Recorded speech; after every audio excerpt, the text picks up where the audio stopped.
Guys, we are live and welcome to my biggest review of the year. Welcome to my WrestleMania 33 review. The show ended a little over an hour ago and still reeling.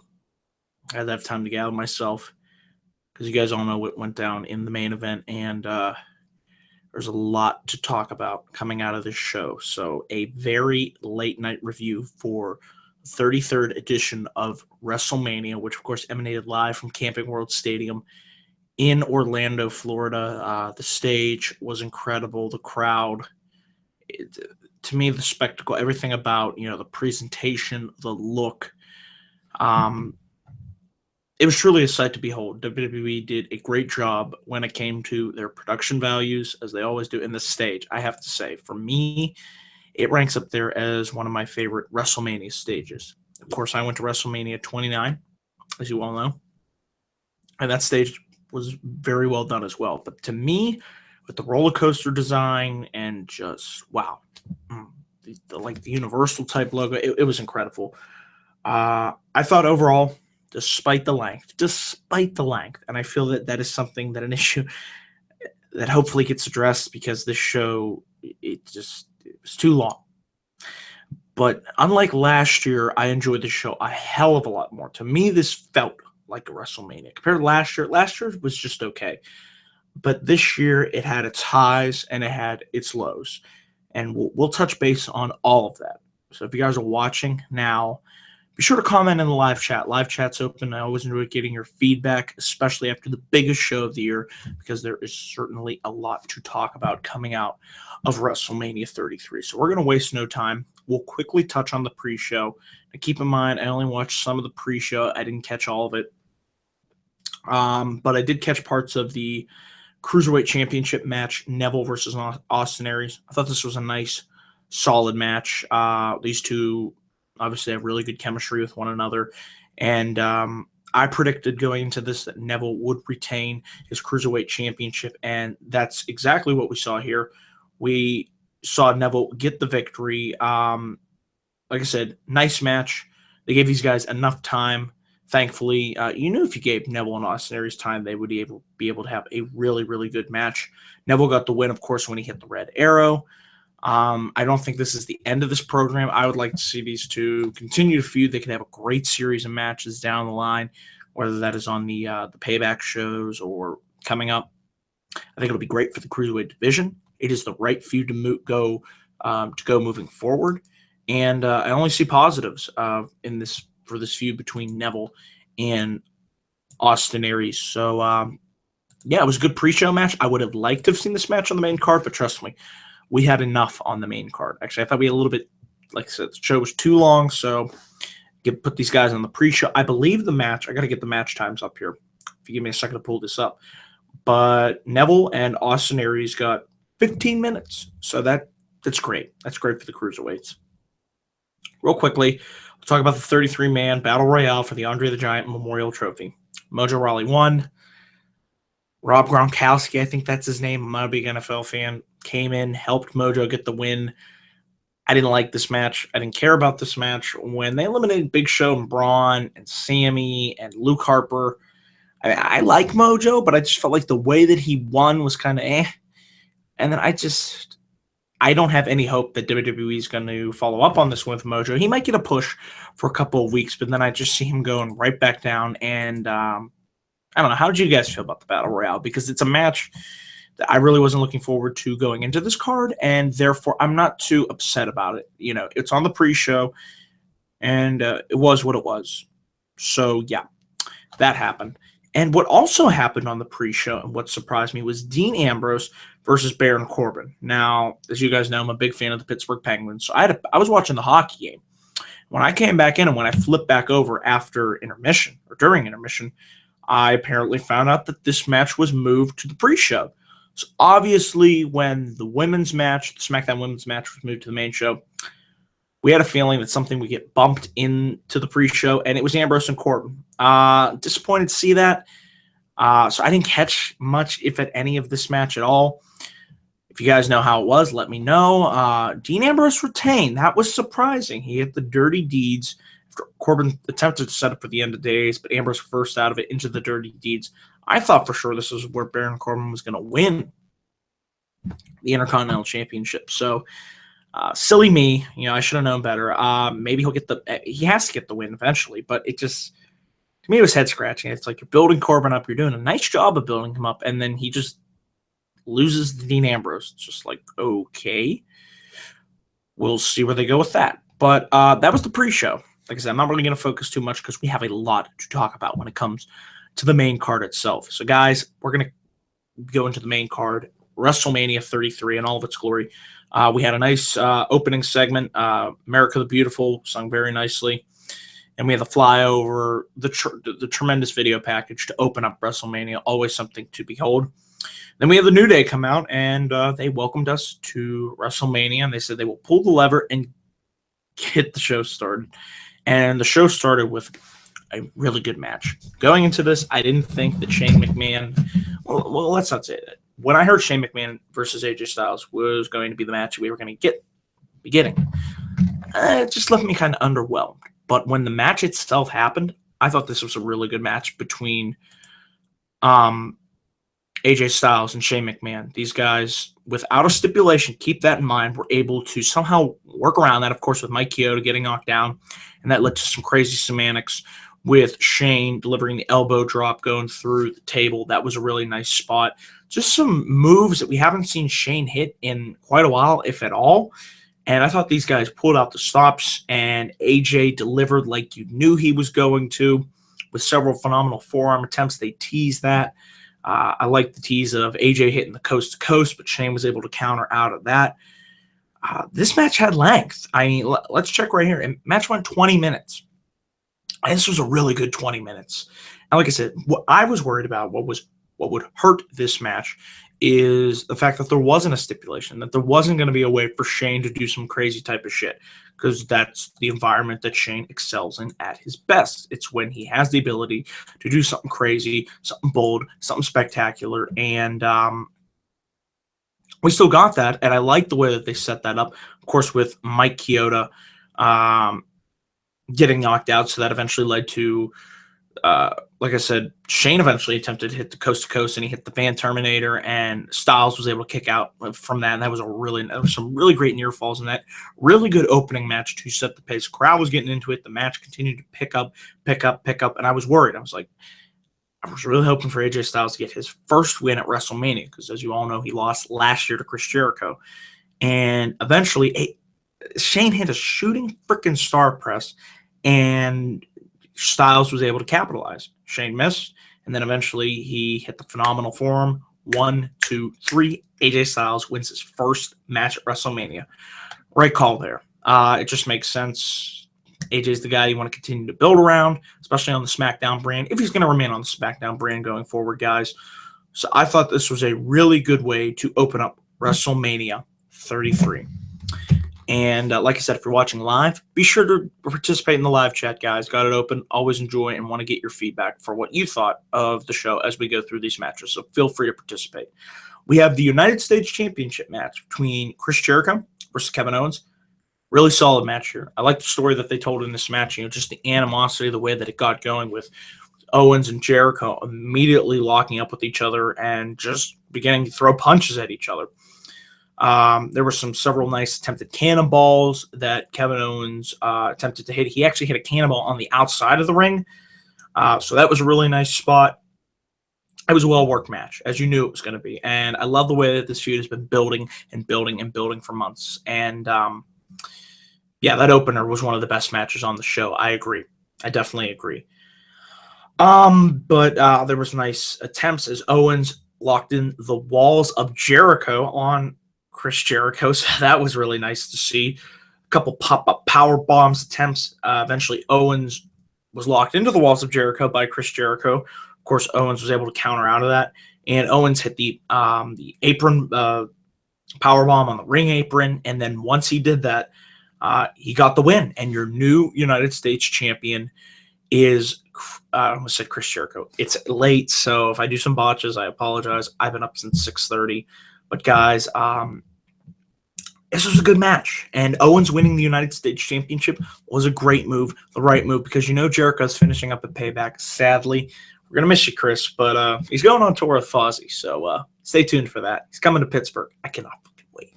But yeah, we're 2 for 2. Good opening match between AJ and Shane, and I enjoyed this match. Solid match between Kevin Owens and Chris Jericho. So we go from there. We go to the Raw Women's Championship Elimination Fatal 4-Way match. We have Bayley defending her title against Sasha Banks, Charlotte, Nia Jax. I was surprised here when Bayley retained her Raw Women's Championship. I mean, it was a nice moment for Bayley. Against all odds, I thought for sure, maybe they'll have Bayley be the first eliminated. Maybe they'll have Sasha Banks cost Bayley the title. That did not happen. Surprisingly, well, actually, this makes I like the way that all the women teamed up on Nia, because to me, that made Nia look more like a threat. Oh, shit. We all got to team up in order to eliminate the strongest, most dominant woman in this match. Could potentially kill all of us. So Bayley, Sasha, and Charlotte all teamed up, and they all pinned Nia Jax at the same time, and that led to, of course, Nia being the first eliminated in this match. Eventually, Charlotte, and when she hits this moonsault, it is absolutely phenomenal. One of the best moonsaults in the freaking business. She had a spinning corkscrew moonsault, so that was definitely one of the highlights in this match. Scares me when she does that, because I'm afraid she's just going to mess it up and get hurt, but she hits it. She is genetically superior. Charlotte's freaking incredible. And Sasha Banks locked in the bank statement, but Charlotte was able to reverse, and Sasha attempted to roll Charlotte up, but Charlotte exposed the turnbuckle earlier in the match, launched Sasha headfirst into it, eliminated Sasha. Then it came down to Charlotte and Bayley. And Bayley was able to win after she got locked up in the Tree of Woe. She managed to hit a back body drop on Charlotte and hit the Macho Man elbow drop for the win. So Bayley retains. That was really shocking. Like I said, my prediction personally was either Charlotte winning, or I thought Sasha Banks was going to turn heel. I still think we can get the Sasha Banks heel turn. Don't get me wrong. But guys, where do you think we go with the Raw Women's scene? I still think tomorrow night on Raw, we're going to get that big. It's been building. I thought either Sasha Banks turns heel here or tomorrow night on Raw. And if it happens on Raw, I'm going to fucking lose it. It's going to be a great moment. But I thought, this was a solid women's match. The effort was there. The work was there. You could tell they were obviously pressed for time, but they got 12 minutes. So, less than last year. I think last year they almost got 16, 17 minutes. So it was a good match, I'd have to say. Oh, and then, wow, this was only 11 minutes, but it felt like so much more. We had the Fatal 4-Way ladder match for the Raw Tag Team Championships. Originally, you guys knew as this was a triple threat match. It was originally only supposed to be Cesaro and Sheamus versus Anderson and Gallows versus Enzo and Cass. But that wasn't to be the case, because the New Day came out. And when the New Day came out, I was like, wait a minute, are the New Day going to add themselves into this match? That just can't happen. It just can't possibly happen. That's not what happened. The New Day came out and said there's going to be another participant in this ladder match. And boy, oh boy, I just freaking lost my mind when the Hardy Boys, that's right, the fucking Hardy Boys, made their return to World Wrestling Entertainment, and this officially became a Fatal 4-Way ladder match. Best moment of the night. The delete chants off the page. My house was jumping. We were just overjoyed. Oh man. To me, this was probably my favorite match of the night, just for how good everything was, just with the Hardys entering and the chaos and carnage. I mean, there were some nice, sick bumps in this ladder match. You knew as soon as the Hardys were added that they were probably going to win the Raw Tag Team Championships, and that was the right move to go here.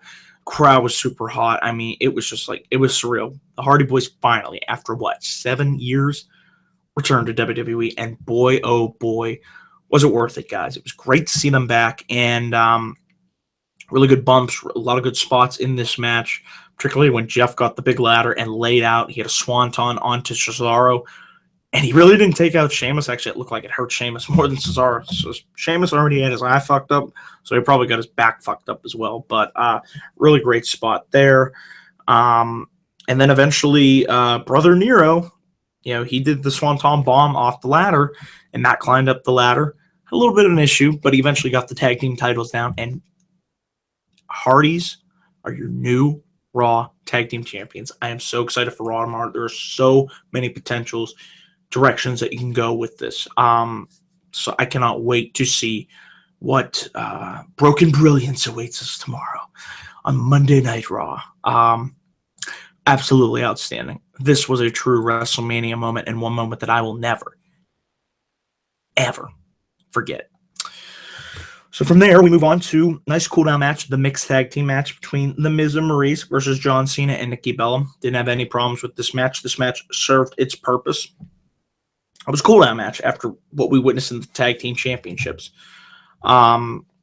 Miz and Maurice, I like the Miz, doing his little trolling in the beginning of the match, trying to get inside the head of Cena and just countering out of, just dodging Cena's moves there. But no surprise here, Cena and Nikki win after they both hit the double attitude adjustment on both Miz and Maurice, and Nikki hits the Rack Attack 2.0 for the win. The biggest talking point, though, the match was okay. It was what it was, served its purpose. After the match, though, however, as we all knew, as was rumored, John Cena proposed to Nikki Bella, which I thought was a nice moment. I know the crowd was probably going to boo and crap on it, but I'm happy for them. It was a great moment for them, and cheers and great success for the eventual marriage down the line. Who knows? Maybe they'll have it in the ring. I doubt it, but you never know. Anything can happen in WWE. But it was a nice feel-good moment. Obviously, nothing on the level of Macho Man and Miss Elizabeth, but it was just a nice moment overall. We then had the non-sanctioned match between Triple H and Seth Rollins. And I have to say, Triple H's entrances, they're always really good at WrestleMania, and this year was no exception. He had a police squadron lead him down on this big, badass motorcycle. It was something to behold. A fitting entrance for the game, the Cerebral Assassin, the King of Kings. Thought this was a good match between Seth Rollins and Triple H. A little slow early on, but Triple H, of course, working on the injured leg of Seth Rollins, which was smart, locking in the figure four. There was a tease of a table being set up at ringside. Rollins actually threw a chair into Triple H and actually a little blood on his face. Stephanie McMahon went through a table, so that was really nice to see. Definitely one of the highlights of the match here. The Rollins seemed a little bit slow, obviously, from not being in the ring for the past couple weeks, but it was nice to see Seth Rollins get the win here. It was the right move for Seth Rollins to get the win here, because he will be the guy that's going to be on Raw tomorrow, probably not Triple H. So I would have liked to have seen a little bit more carnage, maybe some blood, non-sanctioned. When I think non-sanctioned, the first match I think of is Shawn Michaels Triple H from SummerSlam 02. So this didn't come anywhere close to that level, but I still thought it was a good match. Thought it was going to be a little bit better, but I still thought it was good. I enjoyed it. And Rollins hit the pedigree after he knocked Stephanie, after Stephanie fell onto the table. That led Triple H getting frustrated, flustered, distracted. Rollins capitalized and was able to hit the pedigree on Triple H for the win. So, like I said, up to this point, I was enjoying the show. And then we had Pitbull. We're not going to talk about Pitbull because it's Pitbull. And you know what happens? You guys know what happens when you do a stupid Pitbull concert, even though it was short as it was. You know what happens? It's right here. You just made the list. So, and as you can see, the next match on this card made the list. Randy Orton, Bray Wyatt. Underwhelming match. Just really, to me, the best part of the match was the images that they imposed on the ring. That was cool. The match, there's just nothing to it, guys. And the fact that Randy Orton won, I don't know, I felt like Bray needed the win so much more. Now his winless streak, so he's got a little streak going. Like how a certain somebody had an undefeated streak at WrestleMania, and we will certainly end this review with as much respect as we could pay to The Undertaker. But Bray Wyatt himself, he is 0-3 at WrestleMania. So I was really hoping for Bray to get his first win at WrestleMania, but maybe next year. It's just, I don't know. Orton wins, and it just, to me, it felt under. I don't know. Did Orton look that motivated to you? I don't know. It just felt like something was off. The match they had at was it No Mercy? I didn't really enjoy, and this really wasn't that much better. The crowd did not care. It's a shame because I was actually looking forward to this match, but maybe perhaps looking back on it, should it have been a triple threat? I don't know. I think that would have made the match better with Luke Harper thrown in there, but it was what it was. I put the match on the list, so yeah. And the time for this match, let me make sure I pull this up here. Only went 10 minutes. Felt like a lot longer than 10 minutes. Match dragged. But speaking of a match that did not drag, and I actually thought was a very good, quick match, was Goldberg versus Brock Lesnar. The match went, make sure I get this right here, 4:45. I was saying between 5 to 7 minutes, and I was pretty close to my prediction to the length of this match. But I like what they did in this match. They did just enough. They did the, Goldberg speared Lesnar through the barricade, and Lesnar hit either 10 or 11 suplexes, took Goldberg to Suplex City. Surprised he took that many. And, there was a nice jackhammer and spear, but Lesnar leapt over Goldberg. That jump, boy, was that a grip. Brock is a super freak athlete, and that just, as Mike says in the comments, that jump, boy, guys, that was incredible. And after that, Lesnar picked Goldberg up, and he did the 10 consecutive German suplexes, hits the F5, and we have a new Universal Champion. And speaking of, Brock Lesnar was advertised for Payback. So guys, watching now in the live chat, Payback's coming up. We got to do card predictions soon. Who do you think Brock Lesnar's opponent will be at Payback? See what you guys can come up with in the live chat. But I like this match. It was the right length. It didn't drag like 20 did. And it wasn't too short, but it wasn't too long. It was a well-paced match. Goldberg hung in there, and Brock's your new Universal Champion. So I have nothing really to rag on about that. Mike says Finn. We'll see about Finn. Finn's coming back tomorrow. I can guarantee. I've been saying that for a while now, but I think Finn Balor is coming back tomorrow. Within a SmackDown Women's 6-pack challenge for the SmackDown Women's Championship, Alexa Bliss defending against Mickie James, Carmella, Natalya, Becky Lynch, and Naomi. Naomi was able to get Alexa Bliss tap out, so it was nice to see Alexa Bliss tap out to Naomi. Vindication. Roman Reigns. Okay, we'll get into that, Jack. We'll save that for the emotional end of this review. It's going to be tough. I'm already dreading getting to it. Alexa Bliss was tapped out by Naomi, and Naomi is your new women's champion. As I predicted, correctly got this one right. Naomi wins in her hometown of Orlando. I thought it was the right call to make. Makes sense, She had to give up the title. Now she reclaims it, gets a nice WrestleMania moment, and all I have to say is, Naomi, congrats on winning the SmackDown Women's Championship. The match itself, it was average. It was decent. But the moment of Naomi winning, I thought, was nice. And then eventually we had Jim Ross, the Hall of Famer, the legend, the greatest commentator of all time, come out to call the main event. And before we talk about the main event, I'd like to send my condolences to Jim Ross and his family for the loss of his wife, Jan Ross. Jan was a fellow Pittsburgher, and it always hurts to lose somebody from the Steel City. And JR, I know how it feels to lose somebody very close to you that you love so near and dearly. And I just want to send my thoughts and prayers to you. We love you, JR, and we're here for you. We as wrestling fans are here to support you, and we know you're going through a rough time, but just wanted to send my thoughts and condolences to Jim Ross and his family. But it's time to talk about this match, and it's going to be tough. Sorry, guys. It's still an hour and a half later. Roman Reigns taking on The Undertaker in a no-holds-barred match. I didn't think this match was that good. It went 23 minutes. It was nowhere near the match that Triple H and Undertaker had in no holds barred. There's just this eerie feeling while watching this match. You kind of knew this might be the end. The true end of an era. We heard the end of an era in 2012.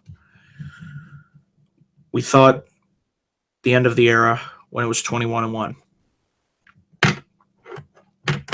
We thought maybe last year in Texas, going out in his home state. But when Roman Reigns hit that consecutive final spear to The Undertaker, and he walked up the ramp and nodded at The Undertaker, and the crowd began to chant, "Thank you, Taker. Thank you, Taker." And he got a standing ovation, as he should, because he's the fucking Undertaker, because I have the utmost amount of respect. And as you can see, huge Undertaker fan. The poster's back there on the other side of me, back there. Love you, Taker. And I was kind of hoping, no, this can't be it. This just can't be the way that The Undertaker goes out, because I just felt like the match, I just wanted to be a better match. But I respect Taker's decision. If this is his call, I respect it. He has earned the right to call when it is his last match. But it felt like a funeral. Then The Undertaker's music hits, takes his gloves off, takes his coat, his hat, folds it up, leaves it in the middle of the ring. It's where he always left it for all those years, for the 25-plus year career that this man had, that Mark Calloway, the man behind the greatest character in professional wrestling ever had. And I'm not really going to talk about the match because I didn't think it was that good of a match, but I'm going to talk about the man known as The Undertaker. He left the ring. He kissed his wife. He took that long walk for the final time. And he looked back. He put his fist up, went down on the platform that he came from, descended. Lights go out. And guys, The Undertaker is probably retiring. We probably just saw the last match in what is a legendary career, a career that will never be surpassed. I got emotional. I'm still just can't believe it. I knew this day would come, and it's always tough. It was tough seeing Shawn retire. Heck, it was tough when Edge retired. That one hurt. Daniel Bryan. We've been through this before, but this one, I mean, we hear every year it's going to be Undertaker's last match. This is going to be Undertaker's last match, but this year I wasn't really feeling it. I honestly thought next year in New Orleans. But from everything that happened last night and the way he went out, it will never be another Undertaker. I will never forget The Undertaker. And thank you, Undertaker, for all the years, for putting your body on the line for us, the fans. I, myself, had the honor of seeing The Undertaker wrestle at WrestleMania 29. And think about how historical this was. His last match that he was undefeated in, 21-0, against CM Punk, which was also CM Punk's last WrestleMania match. So much history in that match. What a match that was. And I also saw him wrestle Brock Lesnar at SummerSlam. Great showdown. So I, luckily, had the privilege of seeing The Undertaker wrestle, the entrance, everything. It is something truly awe-inspiring. And he is, without a shadow of a doubt, one of the greatest in the top 5 of all time. Mark Calloway is also the man behind The Undertaker. That is the greatest character that WWE has ever created. And there will never, ever be another Undertaker.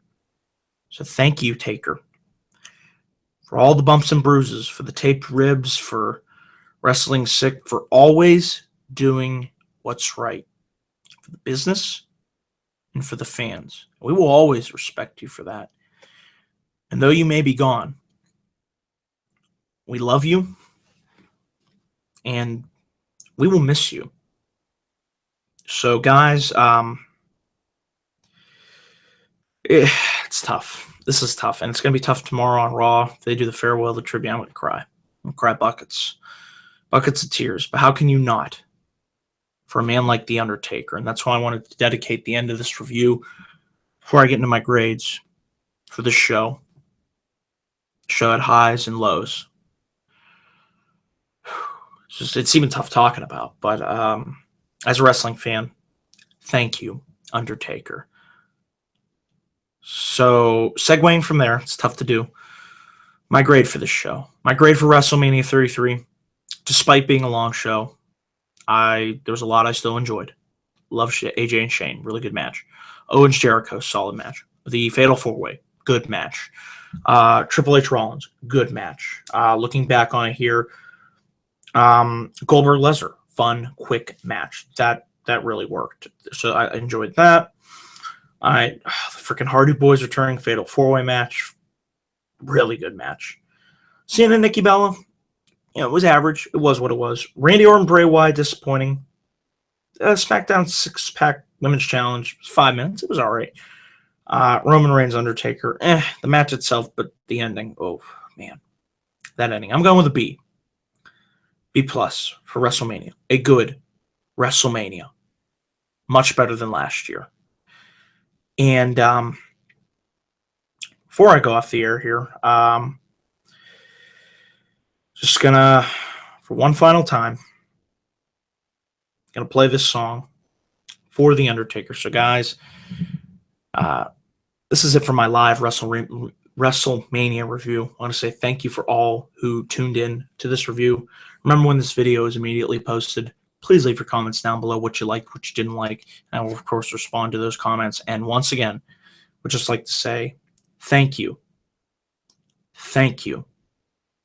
Thank you to the man, the myth, the legend, The Undertaker. And guys, thank you for watching.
Thanks for watching, guys.